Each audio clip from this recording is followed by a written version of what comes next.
বীরদা কালে। কোন কালে? তবে হাদিস শরীফে আছে বীরদা কালে যখন লোকেরা আল্লাহর কাছে হাত তোলে ওই হাত আল্লাহ খালি হাতে দেয় না। তাহলে বীরদা কালে আমরা বসতে পেরে খুশি না বেজার? দুনিয়ার আদালতের সিস্টেম ভিন্ন। রাত্র যত গভীর হয় দুনিয়ার সমস্ত অফিস আদালত শিক্ষাঙ্গনগুলো সব বন্ধ হয়ে যায়। আর আল্লাহর আদালতের সিস্টেম ভিন্ন। রাত্র যত গভীর হয় তত আল্লাহর আদালত খোলা হয়ে যায়। তারা গভীর রাত্রে আল্লাহর আদালতে বসতে পেরে আরেকবার বলেন খুশি না বেজার? তবে এইখানকার যারা আয়োজক তারা বুদ্ধি করেই উঠাইছে যে হুজুরকে আল্লাহর আদালতে উঠাবো, দুনিয়ার আদালতে না। অর্থাৎ শেষ রাত্রে আখিরি মোনাজাত করে আমরা এখান থেকে যাব ইনশাআল্লাহ। আরো বলে বলেন ইনশাআল্লাহ। উপস্থিত রাত্র গভীর করব না। গভীর করলে কি হয়? মানুষের জেহেনের অনেক ক্ষতি হয়, ব্রেনের অনেক ক্ষতি হয়। চিকিৎসা বিজ্ঞানীরা বলে এটা আল্লাহ 1000 বছর আগে কোরআনে বলছে।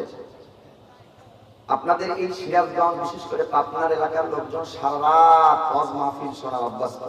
এটা ভালো, কিন্তু না অল্প সময়ের মধ্যেই আলোচনা শেষ করলে কি হবে? এতে বক্তারও ফায়দা হয়, শ্রোতাদেরও ফায়দা হয়। ফজরের নামাজ জামাতের সাথে আদায় করা ফরজ, আর অশনা হলো মুস্তাহাব, ঠিক না?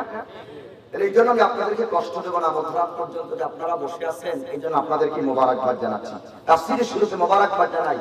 এই যে এরা অনেক ব্যস্ত মানুষ, তার মাঝে দিয়ে আমার এই ভাইরা অনেক আসছেন, সময় দিয়েছেন। পাশাপাশি কর্তৃপক্ষ যে সুন্দর আয়োজন করেছেন, এত সুন্দর পরিবেশ যে আপনাদেরকে উপহার দিয়েছেন, আপনারা যারা আসছেন টাকা পয়সা বুদ্ধি মেধা লাইট মাইট প্যান্ডেল খাবার সহ আজকে যে যেভাবে সহযোগিতা করছেন এই মাদ্রাসার সুন্দর অনুষ্ঠানে, আল্লাহ সকলকে উত্তম জাযা এবং খায়ের দান করুক। সবাই বলেন আমিন। উপস্থিতি তাহলে আমরা কি আলোচনা শুরু করতে পারি? ইনশাআল্লাহ। কতক্ষণ পারি? থাকবেন তো আপনারা? বেশি সময় না, খুব অল্প সময়। আসুন আপনাদের সামনে কথা বলা যাবে, কথা বলা যাবে। ক্লাসে বসছে এখন এতক্ষণ যা বলছেন আমি সব সহ্য করছি, কিন্তু এখন যদি কেউ কথা বলে তাহলে আমি কিন্তু আর সহ্য করবো না। আমি কিন্তু ব্যতিক্রম একটু বক্তা। করলেন এতক্ষণ আপনারা যা করছেন আমি সহ্য করছি, কেন এটা মাদ্রাসার সভা যেহেতু। কারণ এই আজকের এই অনুষ্ঠানটা দিয়ে তারা একটা বছর এটা দিয়ে চালাবে, ঠিক না? এই জন্য কিন্তু আমি কিছু বলিনি। আমাকে যদি আরো 1 ঘন্টা পরে করতেন আমি কিছু বলতাম না, কিন্তু আমি যখন কথা বলবো কেউ কথা বলা যাবে না। এটা একটা ক্লাস। চা খাওয়া, ওঠা বসা করা, কথাবার্তা একদম সম্পূর্ণ বন্ধ। মাত্র অল্প সময় আল্লাহর জন্য আমরা একটা ঘন্টা দিতে পারবো না ভাই? বলি ইনশাআল্লাহ। আসুন, আমার ভাই অনেক প্রস্তাব আমার কাছে রাখছে, আমার কাছে খুব ভালো লেগেছে। ভাইয়ের প্রস্তাবের আলোকে আমি আপনাদের সামনে কোরআনুল কারীমের ৭৪ নম্বর সূরা, সূরার নাম হলো সূরাতুল মুদ্দাসসির। এখান থেকে আমি 4টা আয়াত আমি তেলাওয়াত করেছি। নবীজির অসংখ্য হাদিস থেকে একটা হাদিস আমি তেলাওয়াত করছি। 4টা আয়াত ও একটি হাদিসের আলোকে খুব মুক্তাসার কিছু কথা শোনাবো। কথা বলার কোনো যোগ্যতা বা ইলম আমার মধ্যে নাই। ওমা তৌফিক ইল্লা বিল্লাহ আলাইহি তাওয়াক্কালতু ইলাইহি উনীব। আমাদের রব যদি আমাদেরকে কথা বলার তৌফিক দেন তাহলে বলতে পারবো ইনশাআল্লাহ। আসুন তেলাওয়াত করি। আয়াতের সরল অনুবাদ, শাব্দিক অনুবাদ শুনি, তারপরে আস্তে আস্তে ব্যাখ্যা বা তাফসীরে আগানোর চেষ্টা করব ইনশাআল্লাহ। ওমা তৌফিক ইল্লা বিল্লাহ আলাইহি তাওয়াক্কালতু ইলাইহি উনীব। আল্লাহ পাক বলে ইয়া আইয়ুহাল মুদ্দাসসির, হে কম্বল আচ্ছাদনকারী ব্যক্তি, কুম ওঠেন, ফাআনজির সতর্ক করেন, ওয়া রাব্বাকা ফাকাব্বির, আর আপনি আপনার রবের নামে তাকবীর দেন, অসিয়াবাকা ফাতাহির, আপনার পোশাককে আপনি পরিষ্কার করেন, পরিচ্ছন্ন করেন। এই হলো রাতের আয়াতের শাব্দিক অনুবাদ। আসুন ব্যাখ্যা দিকে যাই। ব্যাখ্যা মানে তাফসীর। কর্তৃপক্ষ রেখেছে তাফসীরুল কোরআন মাহফিল। তাফসীরটা কি? তাফসীর শব্দটি এসেছে বাবে তাফঈল থেকে, যার অর্থ খুলে দেওয়া, ওপেন করে দেওয়া, স্পষ্ট করে দেওয়া। এটা হার করে দেওয়া, ঢাকনাকে সরিয়ে দেওয়া, উলঙ্গ করে দেওয়া, ন্যাংটা করে দেওয়া, জাতির সামনে কোরআনুল কারীমের হক কথাগুলোকে পঙ্খানুপঙ্খানুভাবে তুলে ধরা, তার নাম হলো তাফসীর। আমার এই ভাই একটা কথা বলছেন, মাওলানা জনাব আব্দুল ওয়াহাব ভাই একটা কথা বলছেন যে বিগত দিনে তাফসীর বা কোন ধর্মীয় সভায়, ধর্মীয় অনুষ্ঠানে বসার সুযোগ হয় নাই বিগত দিনে, হয়তো যে কোনো কারণে সেটা হয়ে ওঠে নাই। ঠিক এই ভাইয়ের মতো আমরা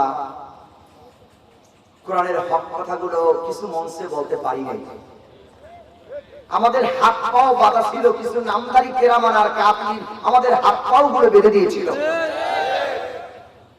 তবে আপনারা মনে হয় যারা তাফসীর শুনছেন, আপনাদের এলাকাতে বা আপনাদের উল্লাপাড়াতে এরকম কোনো ঘটনা হয়নি। আগে তাফসীর মাহফিল হলে অনুমতি লাগতো, কিন্তু এখন লাগে না। এখন লাগে? এখন লাগে না।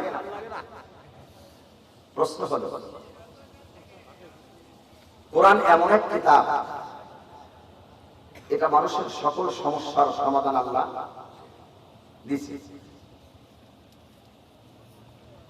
আল্লাহ তাই বলছে তিবিয়ানান লিকুল্লি শাই, প্রত্যেক বিষয়কে আমি আল্লাহ ওপেন সিক্রেট করে দিয়েছি। একটা মানুষের ব্যক্তি জীবন, পারিবারিক জীবন, সামাজিক জীবন, রাষ্ট্রীয় জীবন, আন্তর্জাতিক মানের জীবন থেকে শুরু করে যা কিছু প্রয়োজন সব আল্লাহ কোথায় দিয়েছে? আরো কোথায় দিয়েছে? আসেন সেই কোরআন দিয়ে আমরা আলোচনা শুনব। আসুন আমরা সরাসরি তাফসীরের ভিতরে ঢুকি। যে সূরাটি তেলাওয়াত করছি, সূরাটির নাম হলো সূরাতুল মুদ্দাসসির। মুদ্দাসসির শব্দের অর্থ হলো কম্বল। কি? কম্বল। তাহলে আজকে যে সূরার আলোচনা শুরু যাচ্ছি, কম্বল নামক সূরা, সূরার নাম হলো সূরাতুল মুদ্দাসসির। এই সূরাতে আয়াতের সংখ্যা হলো 56, রুকু সংখ্যা হলো 2। সূরাটা অবতীর্ণ হইল মক্কায়। সূরার নাম বলুন তো কি? আবার বলেন, সূরার নাম কি? এটাকে ক্লাসে বসছেন। সূরার নাম কি? সূরাটা কোথায় নাযিল হয়েছে? এই কোরআন শরীফে দুই ধরনের সূরা, একটা হলো মাক্কি সূরা আর একটা হলো মাদানী সূরা। রাসূল হিজরতের পূর্বে যত সূরা নাযিল হয়েছে এগুলোকে বলা হয় মাক্কি সূরা। হিজরতের পূর্বে যত সূরা আল্লাহ নাযিল করেছেন সেগুলোকে বলা হয় মাদানী সূরা। মাক্কি এবং মাদানী মিলে কোরআন শরীফে কয়টা সূরা? 100। আজকে যে দুটো ছেলের মাথায় পাগড়ি পড়াই দিলাম, ছোট্ট ছোট্ট মাদ্রাসার ছাত্রদের পাগড়ি পড়াই দিলাম, ওদের মাথায় পাগড়ি পড়াচ্ছেন, আমার কাছে মনে হচ্ছে যেন আল্লাহ তাআলা যেন এই ছেলেদের কলমের ভিতরে আল্লাহ তাআলা যেন আটলান্টিক মহাসাগর যেন আল্লাহ সিনাই ঢুকাই দিয়েছে।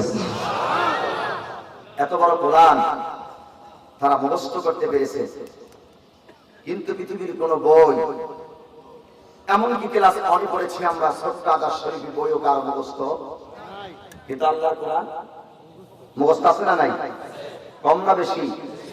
বেশি। লক্ষ লক্ষ হাফেজ কোরআন পৃথিবীতে পাওয়া যায়, কিন্তু কোন বেদ, বাইবেল, রামায়ণ, গীতা, মহাভারতের কোন হাফেজ আছে? এত কোরআনটা বেশি কেন মানুষ মুখস্থ করে? মুখস্থ করে এই জন্য, পৃথিবীর একমাত্র নির্ভেজাল কিতাব, নির্ভুল কিতাব, শুদ্ধ কিতাব, তার নাম হলো আল্লাহর কালাম, যার নাম কোরআন। এই জন্য মানুষ কোরআন কম শোনে না বেশি শোনে? আসেন, সূরা মুদাসসির আল্লাহ কখন নাযিল করলেন? প্রথমে আল্লাহ কোরআন সূরা নাযিল করেছেন, সূরার নাম হলো সূরাতুল আলাক। রাইসুল মুফাসসিরিন আব্বাস রাদিয়াল্লাহু তাআলা আনহু বলেন, আল্লাহ সর্বপ্রথম সূরা নাযিল করেছেন আলাক, তারপর দ্বিতীয় সূরা আল্লাহ নাযিল করেছেন এই যে আজকের তেলাওয়াতকৃত সূরা, সূরার নাম হলো সূরাতুল মুদাসসির, মাক্কিয়া। আল্লাহ নবীর কাছে 40 দিন পর্যন্ত প্রথম ওহী আসার পরে ওহী বন্ধ ছিল 40 দিন। 40 দিন পরে আল্লাহ সূরা মুদাসসির নাযিল করেছেন। কাল্লা সম্মানিত ভাইরা আমার, প্রাণ প্রিয় সিরাজগঞ্জবাসী,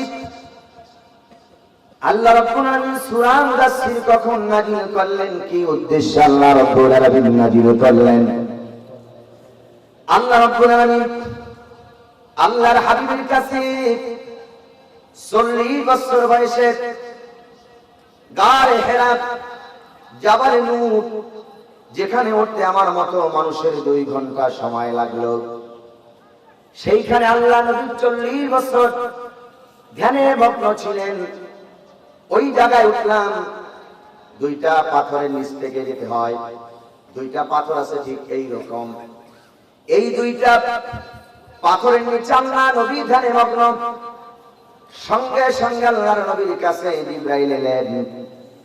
জিবরাইল এসে আল্লাহ নবীকে সালাম করলেন, আসসালামু আলাইকা ইয়া রাসূলুল্লাহ। নবীজি সালামের জবাব দিলেন।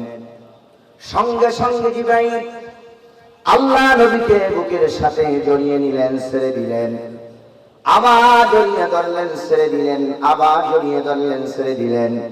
আমার ভাইরা, এখন আপনারা বলেন, হযরতে জিবরাইল আল্লাহর নবীরে কয়বার জড়ায় ধরছে, কয়বার ছেড়ে দিয়েছে? কয়বার? 3বার জড়ায় ধরলেন, 3বার ছেড়ে দিলেন। এইবার চতুর্থবার জিবরাইল কি বললেন?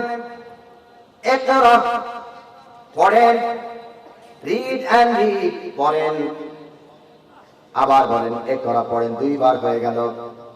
2বার জিবরাইল পড়তে বলেন, আল্লাহ নবী বলেন পড়তে পারি না।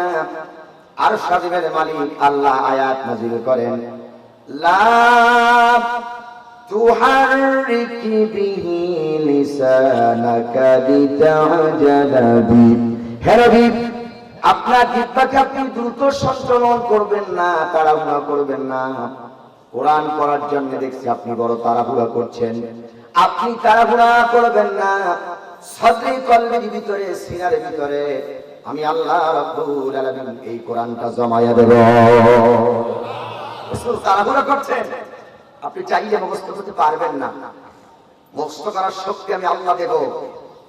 এই জন্য এই গ্রামে কত মানুষ আছে, লক্ষ লক্ষ ছাত্র আছে, সবাই আল্লাহর কোরআন মুখস্থ করতে পারে না।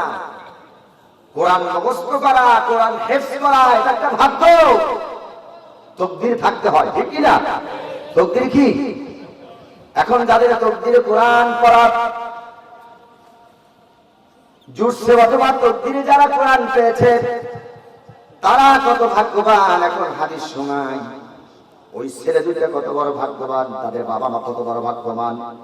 আল্লাহ নবী বলেন, ওয়া উসমান রাদিয়াল্লাহু তাআলা আনহু قال قال رسول الله صلى الله عليه وسلم خيركم من تعلم القرآن وعلمه। তোমাদের ভিতরে সর্বোত্তম ওই ব্যক্তি, শ্রেষ্ঠ ব্যক্তি ওই ব্যক্তি, মর্যাদাবান ওই ব্যক্তি যিনি কোরআন পড়েন এবং কোরআনকে যারা শিক্ষা দেন, তিনি হলেন তোমাদের মধ্যে সর্বোত্তম ব্যক্তি। সুবহানাল্লাহ বলেন। সর্বোত্তম ব্যক্তি কে? যে কোরআন পড়ে এবার যে অপরকে শিক্ষা দেয়, সে হলো তোমাদের মধ্যে সর্বোত্তম ব্যক্তি। কার কথা? আল্লাহ নবীর কথা। কার কথা? তাহলে ওই ছেলে যে কোরআন শিখছে, উত্তম ব্যক্তি না আমাদের কাছে? কথা বলে উত্তম ব্যক্তি না? তাদের আরো কত দাম একটু শোনাবো। আল্লাহ নবী বলে তাদের দাম কত?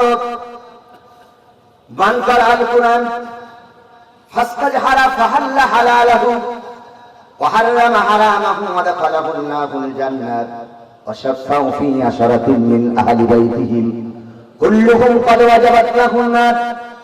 আল্লাহ নবী বলেন, যে ব্যক্তি কোরআন পড়ে, তদনুযায়ী আমল করে, ব্যক্তি এবং সমাজ এবং পরিবার রাষ্ট্রে যারা কোরআনকে বুঝে বা পড়ে, আল্লাহ পাক ওই ব্যক্তিকে জান্নাতে প্রবেশ করাবেন। শুধু জান্নাতে প্রবেশ করাবেন না, ওয়াশাফাউ ফি আশরাতিন মিন আহলি বাইতি, ওই ব্যক্তি 10 জন ব্যক্তিকে সুপারিশ করতে পারবে।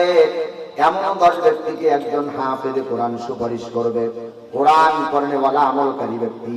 এমন 10 ব্যক্তিকে সুপারিশ করবেন, ওয়াজাবাত লাহুন নার, যার উপরে জাহান্নাম ওয়াজিব হয়ে গেছিল, এমন 10 ব্যক্তিকে একজন কোরআন পড়নেওয়ালা আমলকারী ব্যক্তি সুপারিশ করে আল্লাহ জান্নাতে নিয়ে যাবে। তাহলে হাফেজের মর্যাদা আছে না নাই? কতজন আছে না নাই? কয়জন নেবে? কয়জন?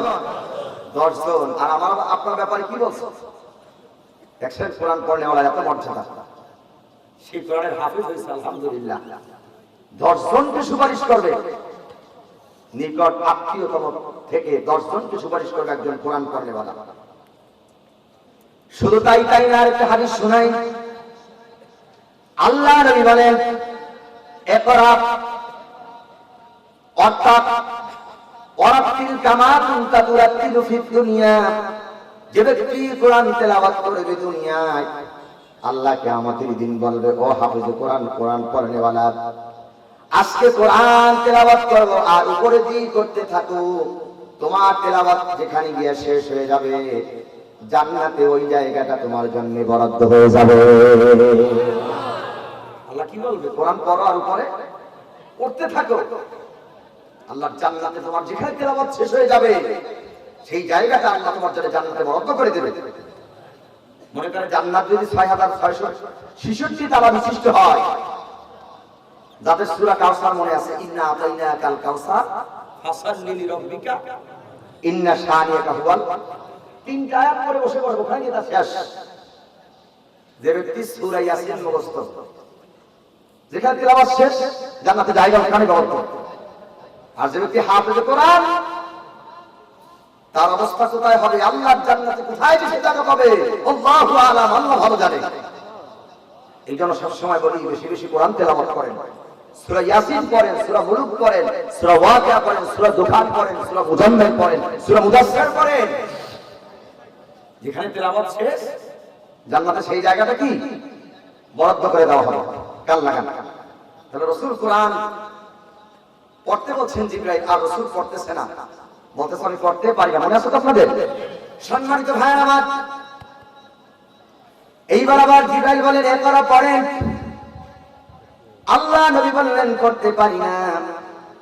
এইবার চতুর্থবার জিবরাইল বললেন ইকরা বিসমি রাব্বিকাল্লাযী খালাক খালাকাল ইনসানা মিন আলাক ইকরা ওয়া রাব্বুকাল আকরাম الذي علم بالقلم علم الإنسان ما لم يعلم।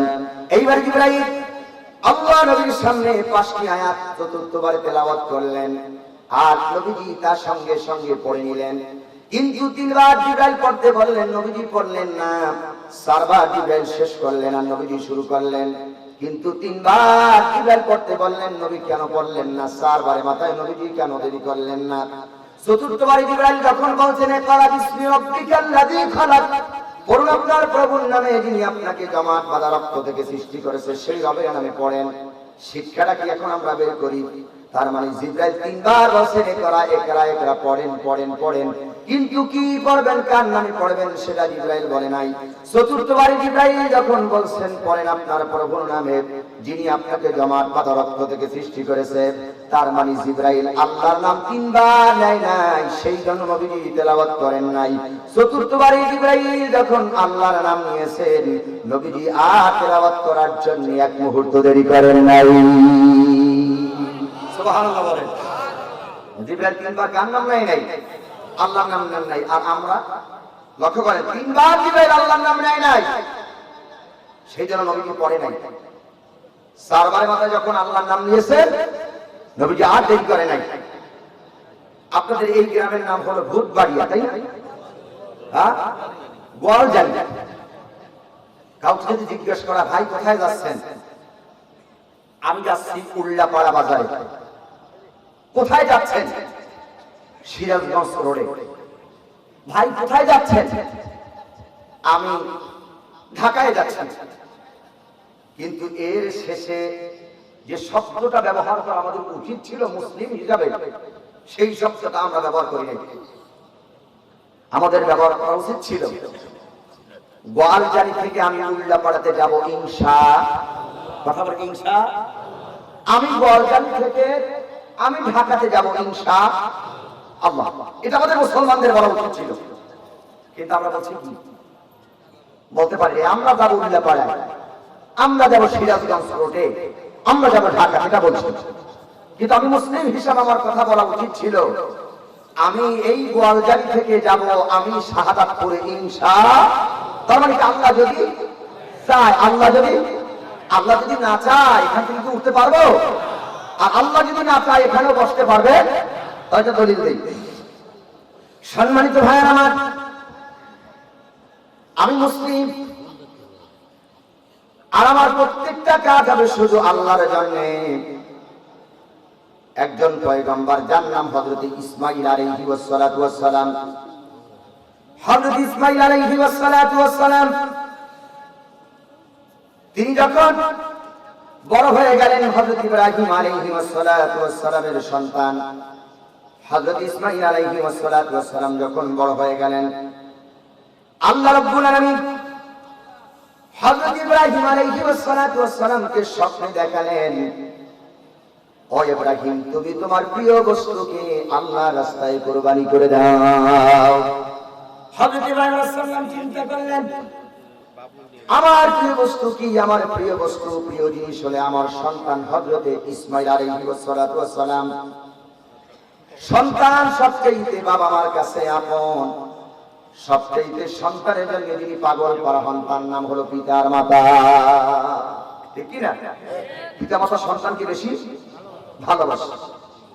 সন্তান যদি বিদেশে মারা যায়, পরপরশী নাজারিতে আগে জানে মা। ঠিক কি না? সন্তানকে বেশি ভালোবাসে কে? মা আর বাবা। মা কি বাবা। হযরত ইব্রাহিম আলাইহিস সালাতু ওয়াস সালাম স্বপ্নে দেখলেন, আল্লাহ তাকে স্বপ্নে দেখালেন। হযরত ইসমাঈল আলাইহিস সালামের সামনে সেই স্বপ্নের ব্যাখ্যা বর্ণনা করলেন। ফালাম্মা বালাগা মাহুস সায়া ক্বালা ইয়া বুনাইয়া ইন্নী আরা ফিল মানামি আন্নী আযবাহুকা ফানজুর মাযা তারা। হযরত ইসমাঈল আলাইহিস সালাতু ওয়াস সালাম হাঁটাচলা করতে পারেন, দৌড়াদৌড়ি করতে পারেন, এমন অবস্থায় তিনি স্বপ্নে দেখলেন। হযরত ইব্রাহিম আলাইহিস সালাম ইসমাঈলকে ডেকে বললেন, ইয়া বুনাইয়া, হে ছেলে, ইন্নী আরা ফিল মানামি, আমি স্বপ্নের মধ্যে দেখলাম তোমাকে আমি জবাই করতেছি। ফানজুর মাযা তারা, এখন এই ব্যাপারে তোমার রায় কি? হযরত ইসমাঈল আলাইহিস সালামকে যখন ইব্রাহিম আলাইহিস সালাম এই কথা শোনালেন, ও ছেলে, আমি তোমাকে স্বপ্নের ভিতরে দেখলাম জবাই করতেছি, বলো এখন এই ব্যাপারে তোমার রায় কি? হযরত ইসমাঈল আলাইহিস সালাম বুঝতে পারলেন, আমার আব্বা একজন নবী, যার নাম হযরত ইব্রাহিম। নবীদের স্বপ্ন কখনো স্বপ্ন না, নিশ্চয়ই নবীদের স্বপ্ন হলো ওহীর সমান। নবীদের স্বপ্ন কি সমান? ওহীর সমান। ভাইরা আমার, হযরত ইসমাঈল আলাইহিস সালাম কি কথা বললেন? এইবার কান লাগান, আমি মুসলমান হিসাবে কেন ইনশাআল্লাহ বলবো? হযরত ইসমাঈল আলাইহিস সালাম কি শিক্ষা আমাদেরকে দেয়? কান লাগান। ক্বালা ইয়া আবাতি ফাআল মা তুমার, হে পিতা, আপনি যে বিষয়ে সিদ্ধান্ত নিয়েছেন সেই কাজটা আপনি করে ফেলুন। সাতাজিদুনি ইনশাআল্লাহু মিনাস সাবিরিন। সাতাজিদুনি, নিশ্চয় আমাকে পাবেন আল্লাহ যদি চায়, ইনশাআল্লাহ, ইনশাআল্লাহু মিনাস সাবিরিন, আমার আল্লাহ যদি চায় অবশ্যই আপনি আমাকে সবুরকারীদের অন্তর্ভুক্ত পাবেন। সুবহানাল্লাহ বলেন। ইসমাঈল সাল্লাম বলতে পারতেন, আব্বা আল্লাহ আদেশ করেছে আর দেরি করেন না, জবাই করেন, বলতে পারতো না? কিন্তু বলে নাই। কি বলছে? ইনশাআল্লাহ, আমার আল্লাহ যদি চায়, আব্বা আমাকে ধৈর্যশীলদের আপনি অন্তর্ভুক্ত পাবেন। ভাই আমার, হযরত ইসমাঈল আলাইহিস সালাতু ওয়াস সালাম আল্লাহর উপরে যখন সবর করলেন, ইনশাআল্লাহ বললেন, আল্লাহ রাব্বুল আলামিন হযরত ইসমাঈল আলাইহিস সালামের এই সবরটা ইসমাঈল আলাইহিস সালাতু ওয়াস সালামকে আল্লাহ তাআলা তার নিজ জিম্মায় হেফাজত করেছে। সুবহানাল্লাহ বলেন। আল্লাহ ইসমাঈলের জিম্মা নিছে কে? ইসমাঈলের জিম্মা কে নিছে? কোন শব্দ বলার কারণে? ইনশাআল্লাহ। বাজারে যাব, মূল্য করা যাব, ইনশাআল্লাহ। তাহলে আপনার জিম্মা কে নেবে? এইবার কান লাগান। হযরত ইব্রাহিম আলাইহিস সালাম যখন চক্ষু বেঁধে ইসমাঈলের গলায় ছুরি চালাইছেন, আল্লাহ রাব্বুল আলামিন বললেন, আমার ইসমাঈল, আমি আল্লাহর উপরে সবর করেছি, ইনশাআল্লাহ বলছে, আমি ইসমাঈলের কুরবানি কবুল করে নিলাম। ওয়াফাদাইনাহু বিযিবহিন আযীম, আমি ইসমাঈলের পরিবর্তে এক মহাজন্তু কুরবানি দিয়ে দিলাম, আর আমি আমার ইসমাঈলকে তার মা হাজেরার কোলে পৌঁছায়া দিলাম। সুবহানাল্লাহ বলেন। তাফসীর কারক লেখে, যদি ইনশাআল্লাহ না বলতো তাহলে ইসমাঈল কি হইতো? কথা কি হইতো? কি হইতো? যখন বলছে ইনশাআল্লাহ, দায়িত্ব কে নিয়েছে? তাহলে আমি ঢাকা যাব ইনশাআল্লাহ, তাহলে আমার দায়িত্ব কে নেবে? আর কুরবানি কে নেবে? নবীজিকে জিবরাইল বলতে বলছেন, পড়েন পড়েন, কিন্তু কার নামে পড়বেন এটা জিবরাইল একবারও বলে নাই, সেই জন্য নবী পড়ে নাই। উম্মতকে সেই শিক্ষা নবী দিয়ে যাচ্ছেন, তোমার প্রত্যেকটা কাজ তোমার শুরু করার আগে তোমার বলতে হবে বিসমিল্লাহ, বিসমিল্লাহ, বিসমিল্লাহ। এটাই আমার নবী আমাদেরকে শিক্ষা দেয়। সুবহানাল্লাহ বলেন। সম্মানিত ভাইরা আমার, এইবার তারবারে মাথায় আল্লাহ নবী সূরা আলাকের 5টি আয়াত তেলাওয়াত করলেন। তেলাওয়াত করা মাত্র নবীজির গায়ে জ্বর চলে এলো, থরথর করে নবীজি কাঁপতেছেন। এই অবস্থায় কোরআনুল কারীম নিয়ে নবীজি বাড়িতে ঢুকলেন। এইবার মুফাসসির কেরাম বলেন, নবীজি কোরআন তেলাওয়াত করা মাত্র 5টি আয়াত তেলাওয়াত করা মাত্র গায়ে জ্বর চলে এলো। থরথর করে নবীজি কেন কাঁপছেন? মুফাসসির কেরাম বলেন, দুইটা কারণে নবীজি কোরআন তেলাওয়াত করে কাঁপছেন। এক নাম্বার কারণ ছিল, জিবরাইলকে নবীজি কোনোদিন দেখে নাই, এই প্রথম দেখছে। এক, দুই নাম্বার ছিল কোরআনের ওজন এত বেশি, কোরআনের ওয়েট এত বেশি, আল্লাহর নবী সিনায় ধারণ করতে বড় কষ্ট হচ্ছিল। প্রাণ প্রিয় উল্লাপাড়াবাসী, আজকে আমাদের উল্লাপাড়া বাড়িতে এমন কোন ঘর নাই, এমন কোন বাড়ি পাওয়া যাবে না যে দুই একটা কোরআন শরীফ নাই। প্রত্যেকের বাড়িতে দুই একটা কোরআন শরীফ আছে, কিন্তু আপনারা বলেন প্রত্যেকের বাড়ি কোরআন শরীফ ঠিকই আছে, কিন্তু কোরআন শরীফের তেলাওয়াত নাই। ঠিক না বলেন? যাও কিছু তেলাওয়াত আছে রমজান মাসে, রমজান মাস আসলে ঘন ঘন কোরআন তেলাওয়াত করছে, খতম দিচ্ছে, আর কি করছে? দোয়া করছে। আল্লাহ তো কোরআন শরীফ খতম করার জন্য দেয় নাই। আল্লাহ কোরআন বুকে লাগাবেন, চুমো খাবেন, সেই জন্য আল্লাহ কোরআন দেয় নাই। আর অনেক হুজুরের আছে কোরআন দিয়ে তাবিজ লেখে, তাবিজ আছে কি আছে না? আছে আছে। অনেকে কোরআন দিয়ে ঝাড়ফুঁক করে, এটা আল্লাহ কোরআন দেয় নাই। আল্লাহ কোরআন দেশে কোরআন দিয়ে ব্যক্তি, সমাজ, পরিবার, রাষ্ট্র করবা, রান্নাঘর থেকে শুরু করে সংসদ পর্যন্ত প্রত্যেকটা ক্ষেত্রে আল্লাহর হুকুম প্রতিষ্ঠিত করবে, এটাই কোরআনের বিধান। কিন্তু কোরআন প্রতিষ্ঠিত কথা বললে অনেক মানুষের খারাপ লাগে, লাগে না? লাগে লাগে। কেন লাগে? ভালো লাগে না। কোরআন যদি প্রতিষ্ঠিত হতো, আর কোরআন দিয়ে যদি এই দেশ চলতো, কান লাগান, কোরআন দিয়ে যদি দেশ চলতো, আর এই বাংলাদেশে যদি কোরআন প্রতিষ্ঠিত হতো, স্বাধীনের পরে কত আইন আমরা দেখছি, যারা মুরব্বী আছেন স্বাধীনের পরে কত আইন দেখছেন আপনারা। যতদিন ক্ষমতা ছিল আইনও ছিল, ক্ষমতা শেষ, কথা বলতে হবে, ক্ষমতা শেষ, আইনও কি শেষ। আর আল্লাহর আইন দিয়ে যদি দেশ চালাতো, আল্লাহর আইন দিয়ে যদি বঙ্গভবন চালাতো, আল্লাহর আইন দিয়ে যদি সংসদ চালাতো, যদি আল্লাহর আইন যদি প্রতিষ্ঠিত করতো, তাহলে দেশ থেকে পালানো লাগতো না।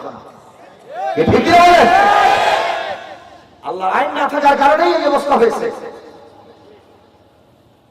চোর ধরা পড়ছে, ওই যে আমার ভাই বলে গেছে, চোর ধরা পড়ছে আল্লাহর কোরআনের বিধান দিয়া, চোরের হাত কেটে দাও, এই বিধান কার? আমি হুজুরের কথা।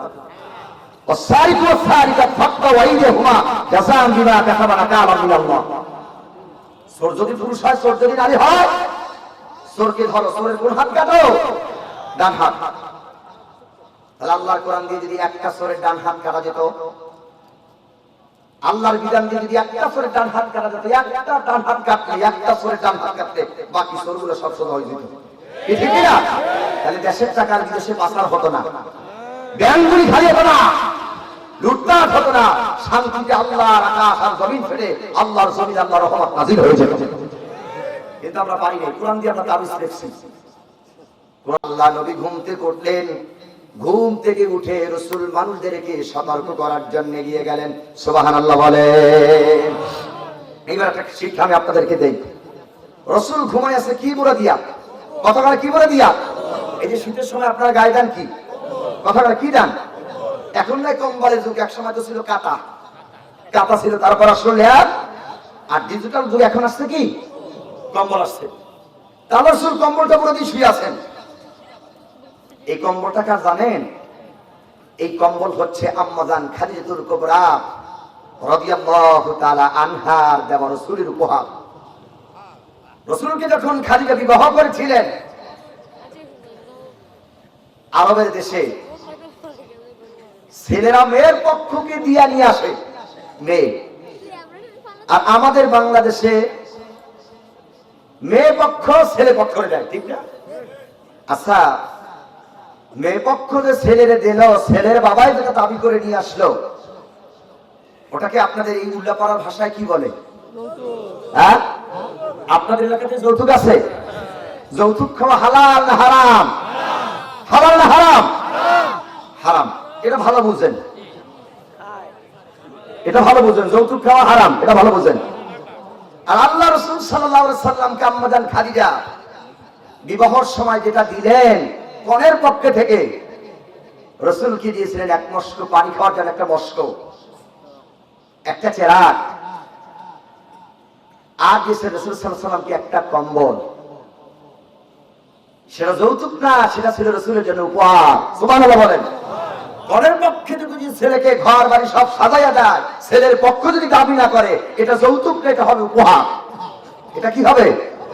কিন্তু আমাদের দেশে এখন উপহার বেশি না যৌতুক বেশি? কথা বলেন, উপহার বেশি না যৌতুক বেশি? কনের পক্ষ ছেলেকে 10 লাখ দেবে, 20 লাখ দেবে, ইসলামের কোনো আপত্তি নাই, তবে এটা কি হবে? উপহার। কিন্তু দাবি করে নেওয়া, কথা বলে, দাবি করে নেওয়া কি যৌতুক। আর যৌতুক খাওয়া হালাল না হারাম? হারাম। এটা সবাই ভালো বোঝেন, কিন্তু এই কাজে আমরা ওস্তাদ বেশি। কারণ এই যৌতুকের কারণে অনেক মেয়েদের বিবাহ হচ্ছে না। এখন যারা যুবক বন্ধু তোমরা বিবাহ করো নাই, আমি তোমাদেরকে মেসেজ দিচ্ছি, বিবাহ করার সময় যৌতুক আনবা না। শ্বশুর যদি একটা ঘড়ি দেয়, বিসমিল্লাহ করে হাতে দাও, মনে করবে এটা তোমার জাতির কপাল, যৌতুক না। যুবক বন্ধুরা বিবাহ করার সময় 4টা জিনিস তোমরা দেখো। কয়টা? 4টা। যে সমস্ত যুবক ভাইরা বিবাহ করনি, আল্লাহ নবী কি বলে শোনো। আমার যুবক বন্ধুদের জন্য মেসেজ দিচ্ছি, বাবা মুরব্বী, বাবা যাদের ছেলে এখন বিবাহ করার নাই, কান লাগান। 4টা জিনিস দেখবে রাসূল বলে, তুনকিহুল মারাতু লিআরবা'i মালিহা ওয়া লিজামালিহা ওয়া লিহাসাবিহা ওয়া লিদীনিহা ফাসফার বিযাতিদ দীনি তারবিয়াদাক। আল্লাহ নবী বলেন, তোমরা ছেলেকে বিবাহ করার সময় 4টা জিনিস তোমরা দেখো। 1 নম্বরে দেখো মেয়ের বংশ, 2 নম্বরে দেখো মেয়েটার ধন সম্পদ আছে কিনা, তোমরা 3 নম্বরে দেখো মেয়েটা সুন্দরী কিনা, 4 নম্বরে দেখো মেয়েটা তোমরা দিনদার কিনা। এইবার বাবা যারা ছেলেকে বিবাহ করার নাই, কান লাগান। 4টা জিনিস দেখার জন্য রাসূল বলছে, একটা দেখো তোমরা বংশ, একটা দেখো মাল মালি টাকা পয়সা, আর একটা তোমরা দেখো সুন্দরী কিনা মেয়েটা, 4 নম্বরে তোমরা দেখো মেয়েটা দিনদার কিনা। তবে আল্লাহ নবী বলে, ফাসফার বিযাতিদ দীনি তারবিয়াদাক। আল্লাহ নবী বলে, তোমরা সবচেয়ে বেশি যেটা প্রাধান্য দিবে, প্রায়োরিটি দিবে, সেটা হলো দিনদার কিনা। বেশি সবচেয়ে তোমরা দিনদার মেয়েটাকে প্রাধান্য দেবে। কেননা যে ছেলে একটা দিনদার স্ত্রী পাইছে, সে যেন গোটা দুনিয়ায় পেয়ে গেছে, ঠিক না?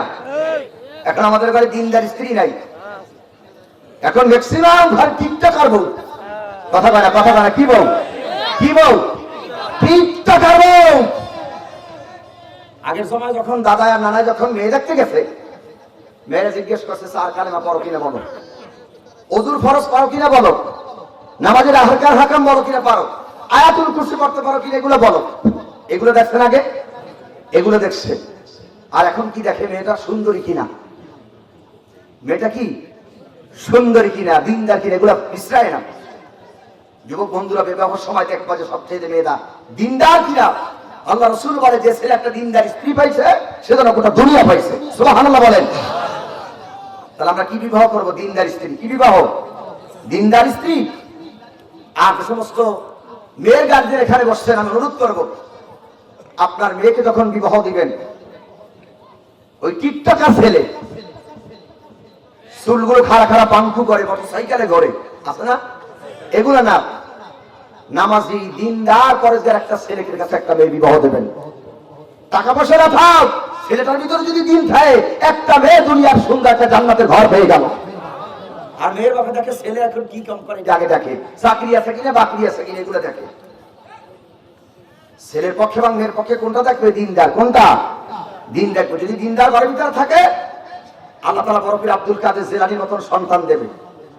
আর যেগুলো দেবে, আপনি যদি ওইরকম হয় টিকটাকার, আল্লাহ দেবে কোনটার নাম বললাম না। সম্মানিত ভাইরা লক্ষ্য করেন, তাহলে আল্লাহ রাসূল সাল্লাল্লাহু আলাইহি ওয়াসাল্লামকে যখন খাদিজা বিবাহ করলেন, কি উপহার দিলেন? একটা কম্বল। কি দিলেন? এই কম্বলটা মুরাদি আল্লাহ রাসূল শুয়ে আছেন, আল্লাহর কাছে এত কম্বলটা বেশি পছন্দ হয়ে গেলেন, খাদিজার কম্বল। আল্লাহ সেই কম্বলের নামে সূরা নাযিল করলেন। সূরার নাম হলো সূরাতুল মুদ্দাসসির। সুবহানাল্লাহ বলেন। কম্বলটা কার? আম্মাজান খাদিজার। এই খাদিজার কম্বল আল্লাহর কাছে পছন্দ। সেই কম্বলের নাম আল্লাহ সূরা নাযিল করছেন। নবীজির আরেকজন স্ত্রী, সবচাইতে ছোট্ট স্ত্রী, যিনি সবচেয়ে বেশি হাদিস বর্ণনা করেছেন, তার নাম হলো আম্মাজান আয়েশা সিদ্দিকা রাদিয়াল্লাহু তাআলা আনহা। সবচেয়ে বেশি হাদিস বর্ণনা করেছেন আয়েশা। এই আয়েশার ঘরের নামে আল্লাহ একটা কোরআন শরীফে সূরা নাযিল করছেন। প্রথম স্ত্রীর নাম খাদিজা, তার নামে একটা সূরা নাযিল করছেন। সূরার নাম হলো সূরাতুল মুদ্দাসসির। আর ছোট্ট স্ত্রী আয়েশা, আল্লাহ রাসূল আয়েশার ঘরে শুয়ে আছেন। হুজুর জিজ্ঞেস করেন, আয়েশা, আমি যখন ইন্তেকাল করব আমার কবর তুমি কোথায় দিবে? হযরত আয়েশা মুস্কি হাসলেন, বললেন, ইয়া রাসূলুল্লাহ, আমি জানি পূর্বের যত নবী আছে সবাই গত হয়ে গেছে, তাদের মাকবার হয়েছে, কবর হয়েছে, তারা যেখানে ইন্তেকাল করেছেন সেখানেই তাদের কবর হয়েছে। হুজুর, আপনি যখন ইন্তেকাল করবেন আমার ঘরটাই হবে আপনার জন্য কবর, যেখানে আমার রাসূল শুয়ে আছেন, রওজায়ে আতহার, যেখানে আবু বকর আর হযরত ওমর শুয়ে আছেন। আর একটা জায়গা ফাঁকি আছে, এই জায়গাটা হযরত ঈসা আলাইহিস সালামের জন্য, আর আমার নূর নবীজি শুয়ে আছেন। এই জায়গাটাই ছিল মূলত হযরত আয়েশা সিদ্দিকা রাদিয়াল্লাহু তাআলা আনহুর ঘর, ছোট্ট ঘর। এই ঘরটাকে আরবিতে বলা হয় হুজরা। আর আল্লাহ তাআলা আয়েশার ঘরের নামে সূরা নাযিল করলেন সূরাতুল হুজুরাত মাদানিয়া। সুবহানাল্লাহ বলেন। তাহলে খাদিজার নামে একটা সূরা আল্লাহ নাযিল করলেন, সূরার নাম মুদ্দাসসির। আর আল্লাহ তাআলা আম্মাজান আয়েশার নামে সূরা নাযিল করেছেন, সূরার নাম হলো সূরাতুল হুজুরাত। সুবহানাল্লাহ কোন। এই খাদিজার কম্বলগুলো যে আল্লাহ রাসূল শুয়ে আছেন, আল্লাহ আয়াত নাযিল করলেন, ইয়া আইয়ুহাল মুদ্দাসসির, হে কম্বল আচ্ছাদনকারী ব্যক্তি, কুম, ওঠেন, ফাআনজির, সতর্ক করেন, ওয়ারাব্বাকা ফাকাব্বির, আর আপনার রবের নামে আপনি তাকবীর দেন, ওয়াসিয়াবাকা ফাতাহির, আর আপনার পোশাককে আপনি পরিষ্কার করেন। পোশাক বলতে এই আয়াতের ব্যাখ্যায় সমস্ত মুফাসসির কিরাম বলেন, গোটা সমাজ তখন অন্ধকার, যুগটাকে বলা হতো আয়ামে জাহিলিয়াতের যুগ, অন্ধকারের যুগ বলা হতো। কন্যা সন্তান জন্মগ্রহণ করছে, ওটা বাবাকে বিপদ মনে করত, খাওয়াতে পারবে না, পড়াতে পারবে না, চিকিৎসা বাসস্থানের ব্যবস্থা করতে পারবে না, বিয়া শাদী দিতে পারবে না। মেয়ে সন্তান তখন বাবার কাঁধে ছিল বোঝা।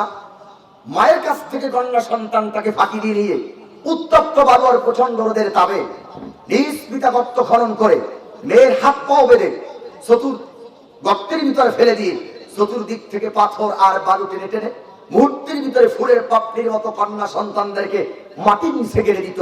আল্লাহর কোরআন বলে, বিআইয়ে জামবিন কুতিলাত, কিসের অপরাধে নারীদেরকে হত্যা করা হয়। এই ছিল তৎকালীন আরবের যুগ, আয়ামে জাহিলিয়াতের যুগ, অন্ধকারের যুগ। বিগত একটা দিন আমরা এরকম পার করেছি, অন্ধকার যুগ। কত মায়ের বুক যে খালি হয়েছে তার বাস্তব উদাহরণ সিলেটের এমসি কলেজে খাদিজা নামক একটা মেয়েকে কুপায়ে জপন করেছে, ফেনীতে নুসরাতকে আগুনে পোড়ায় মারেছে, ওই বইতে আপনাকে পিটাইয়া কুপায়ে হত্যা করা হয়েছে, রংপুরে আবু সাঈদকে তারও সেই রাতেরা গুলি করে হত্যা করেছে। ১৩,০০০ বছর আগে জাহিলিয়াতের যুগ আর বিগত দিনের জাহিলিয়াতের যুগ তার থেকে বেশি হার মানিয়েছে। কথা বলে ঠিক কিনা? এই ছিল তৎকালীন আরব যুগের অবস্থা। এই গোটা সমাজকে পরিবর্তন করার জন্য আল্লাহ দিলেন মহাগ্রন্থ আল কোরআন। কোরআন নবী নিয়ে এগিয়ে গেলেন। মক্কাবাসীকে রাসূল ডাকলেন, ইয়া আইয়ুহান নাস, হে মানুষেরা তোমরা বলো, কুলু লা ইলাহা ইল্লাল্লাহ। এই কথা নবী বলতে দেরি, মক্কার লোকের আর নবীর উপর খেপতে দেরি হয় নাই। রাসূল এই কথা বলছেন, আলা লাহুল খালকু ওয়াল আম, সৃষ্টি যার হুকুম চলবে তার, আকাশ আর জমিন যার আইন চলবে তার। এই কথা নবীজি যখন বলছে, মক্কার লোকেরা মনে হাদিয়ে দিছিল। কথার হাদিয়ে দিছিল, কি দিয়েছে? মায়ের দিচ্ছে। বিগত দিনেও আমাদের এই অবস্থা হয়েছে। কোরআনের সুর আমরা সবাই মানি, কোরআন তেলাওয়াত আমরা ভালো বুঝি, কিন্তু কোরআনের হুকুম যদি কথা বলা হয় তাহলে আমরা অখুশি। তার একটা বাস্তব উদাহরণ দিই। আপনাদের এই যে মসজিদ হাফেজ সাহেব তেলাওয়াত করছে না, মাদ্রাসায় কোরআন তেলাওয়াত হয়েছে না? আল্লাহু আকবার, আলহামদুলিল্লাহি রাব্বিল আলামিন, আর রহমানির রহিম, মালিকি ইয়াউমিদ্দিন, ইয়্যাকা না'বুদু ওয়া ইয়্যাকা নাস্তাঈন, ইহদিনাস সিরাতাল মুস্তাকিম, সিরাতাল লাযীনা আন'আমতা আলাইহিম গায়রিল মাগদুবি আলাইহিম ওয়ালাদ-দাল্লিন।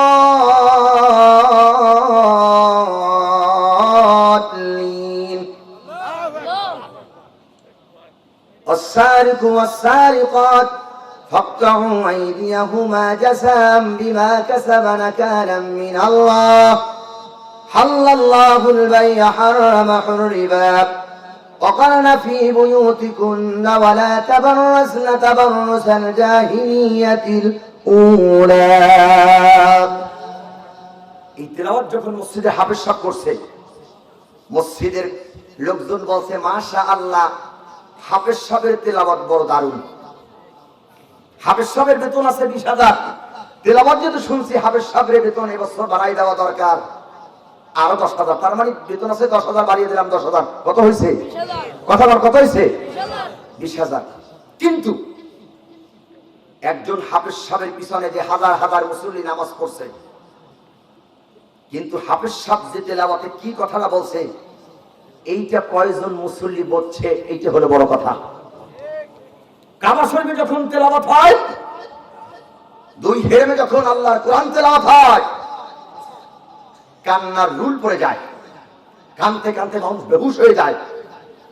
আর আমাদের দেশের মসজিদে যখন হাফেজ সাহেবরা তারাবি পড়ায়, এত স্পিড, না আলামুন আর তালামুন ছাড়া কিছু বুঝি না।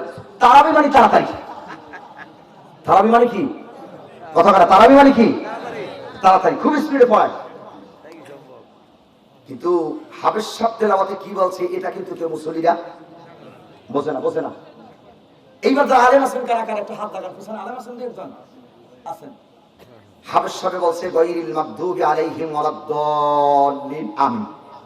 এরপর একটা আয়াত তেলাওয়াত করছে, সারিকু সারিকা। হাফেজ সাহেব যদি নামাজ পড়ে পিছন দিক থেকে বলে, এই আমার পিছনে নামাজ পড়ছো, কে দাঁড়াও, স্পিড সিওসি, সুৎখর ঘুষখোর বেনামাজি হারামখোর, সিনেমার মালিক, যাত্রার মালিক, দাঁড়াও সবাই। আজকে যে তেলাওয়াত করলাম পারাটা, এই পারার এই আয়াতে আল্লাহ কি বলছে একটু শুনে যাও।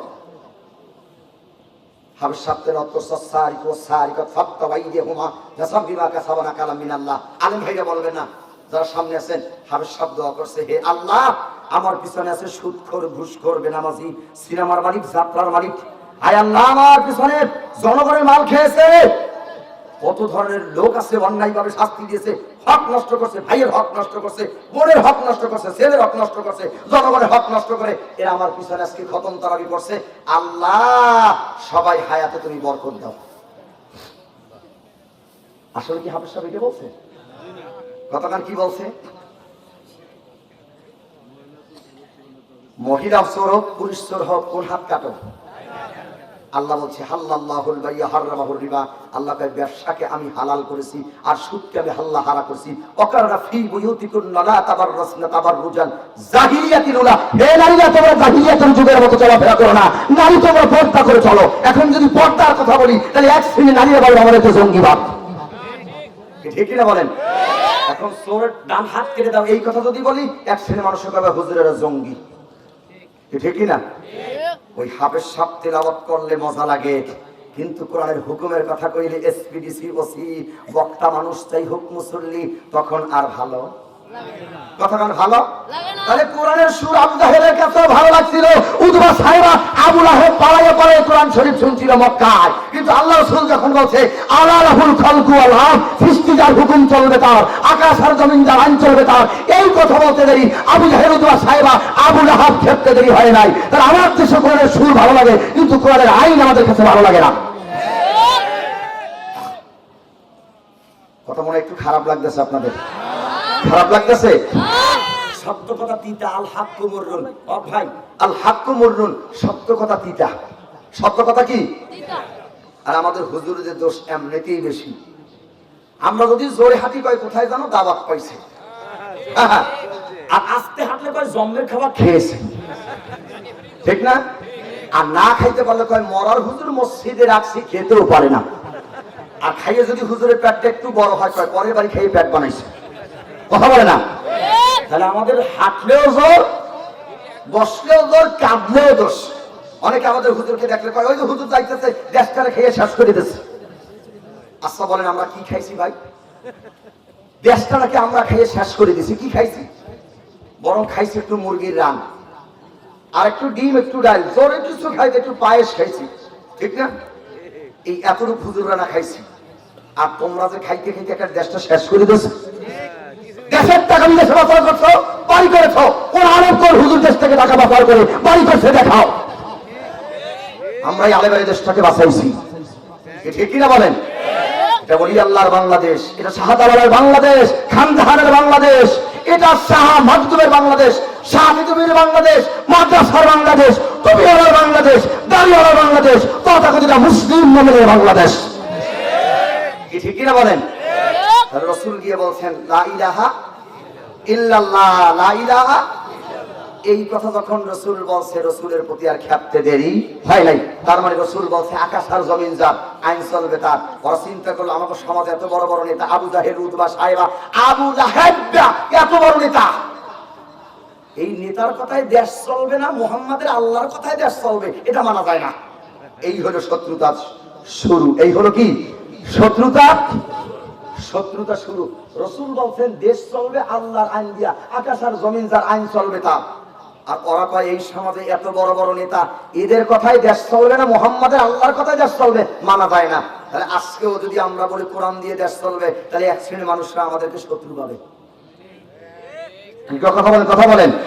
এখন শত্রু ভাববে না ভাই, আল্লাহর কোরআনের আইন দিয়ে যদি দেশ চলে, আমরা সবাই, কে আওয়ামী লীগ, কে বিএনপি, কে জামাত, কে হেফাজত, কে তাবলীগ, কে চরমনাই, কে সরসিনা, কে আদ্রসি, কে দেওয়ানবাগ, কে রাজারবাগ, কে কুতুরবাগ, কে হিন্দু, কে খ্রিস্টান, কে বৌদ্ধ, কে মুসলিম, সবাই আমরা শান্তিতে পাবো। ঠিক কথা ঠিক কিনা? ওয়াহাব ভাই আজকে মাহফিলের প্রধান অতিথি, তার মেয়ে আজকের এই উল্লাপাড়া থেকে ঢাকায় নিরাপত্তায় যেতে পারবে কিনা, ওয়াহাব ভাই সেই গ্যারান্টি দিতে পারবে না। পারবেন? পারবে না। আমি বক্তা এখান থেকে মাহফিল করে বাড়িতে যেতে পারবো কিনা, আমি সেই গ্যারান্টি দিতে পারছি না। তার বাস্তব উদাহরণ গত কয়েকদিন, 2 দিন আগে কলরবারে এক শিল্পী আবু সাইদ সে গেছিল মাহফিল করতে, তাকে কিডন্যাপ করা হয়েছে। আজকে ওই যে টুঙ্গি ইস্তেমার মধ্যে সাতপন্থী আর জুলাইপন্থী, 2 পন্থী মারামারি লাইগা মানুষ নিহত হয়েছে, কত মানুষ আহত হয়েছে। যদি আল্লাহর কোরআন এদেশে প্রতিষ্ঠিত হয়, ওয়াহাব ভাইয়ের মেয়েও নিরাপত্তা, আমি বক্তা নিরাপত্তা, এই ভাই নিরাপত্তা, এই ভাইয়ের জানেওয়ালা নিরাপত্তা। কারণ এই গ্যারান্টি কে দেবে? কথা বলেন, এই গ্যারান্টি কে দেবে? আল্লাহ দেবে, আল্লাহর কোরআন দেবে। কথা কি আমার বুঝতেছেন? তাহলে কোরআনের আইন যদি প্রতিষ্ঠিত হয়ে যায়, আমরা সবাই শান্তিতে থাকতে পারবো। এইরকম কোরআনের আইন এদেশে প্রতিষ্ঠিত হোক, কোরআন দিয়ে দেশ চলুক, কোরআন একটি সমাজ প্রতিষ্ঠিত হোক, তাতে যে দল ক্ষমতা আসুক আমার কোন আপত্তি নাই। যে দল ক্ষমতা আসুক, যে ব্যক্তি ক্ষমতা আসুক, তাতে আমার কোন আপত্তি নাই। আপত্তি যদি কোরআন দিয়ে দেশ সেই ব্যক্তি চালায়, তাহলে আমাদের সকলের জন্য শান্তি, ঠিক কিনা? সকলের জন্য। তাহলে এরকম শোষণ মুক্ত একটা সমাজ, কোরআন ভিত্তিক একটা সমাজ আমরা চাই কি চাই না? কারা কারা চাই? 2 হাত আল্লাহকে দেখান। লিল্লাহে তাকবীর, লিল্লাহে তাকবীর, নারে তাকবীর। আল কোরআনের আলো, আল হাদিসের